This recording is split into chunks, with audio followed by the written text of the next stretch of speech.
আসসালামু আলাইকুম, সবাই কেমন আছেন? আশা করি ভালো আছেন। আমরা brownfield design and development team already জলসিঁড়িতে অবস্থান করতেছি। একটু আমাদের কনস্ট্রাকশন ফেজটা দেখায় কি অবস্থায় আমরা আছি এখন। আসুন। আমাদের ইকবাল হেভেন্স যে প্রজেক্টটা সেটা অলরেডি আপনারা দেখতে পাচ্ছেন গ্রেড বিমের কাজ চলমান। গ্রেড বিমের আগে আমরা আমাদের পাইলিংয়ের কাজ এবং ফাউন্ডেশনের কাজ আমরা করে ফেলেছি, শর্ট কলামের কাজ কমপ্লিট আমাদের।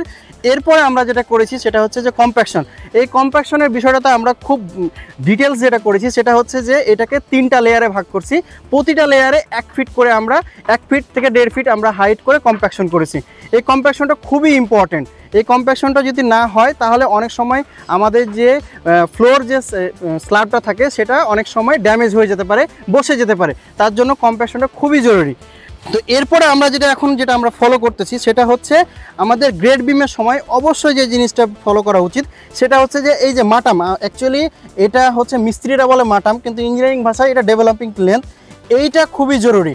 এইটা আমরা কতটুকু দেব সেটা আমাদের অলরেডি ড্রয়িংয়ে মেনশন করা আছে। তারপরও আমাদের কোড ভিত্তিক যেটা দরকার সেটা আমরা অবশ্যই দেবো। এইটা অনেক সময় দেওয়া হয় না, অনেক সময় অনেক মিস্ত্রিতে এটা কেটে দেয়।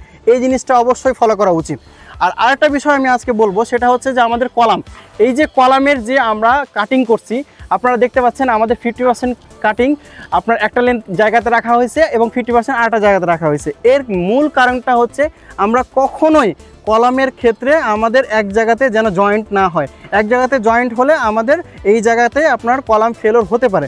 এই জন্য সবসময় যেটা ফলো করব সেটা হচ্ছে 50% অলওয়েজ আমরা এক জায়গাতে কাটিং রাখবো। আমাদের এই প্রজেক্টের আপনারা অলরেডি দেখতে পাচ্ছেন আমাদের অগ্রগতি। আমরা অলমোস্ট 4 থেকে 5 মাস আমাদের শিডিউলের চাইতেও বেশি আগায় আছি। তো আমরা আশা করতেছি এই প্রজেক্টটা আমরা আমাদের শিডিউলের চাইতে অনেক আগেই কমপ্লিট করে ফেলবো। তো আজকে এই পর্যন্তই আমাদের আপডেট।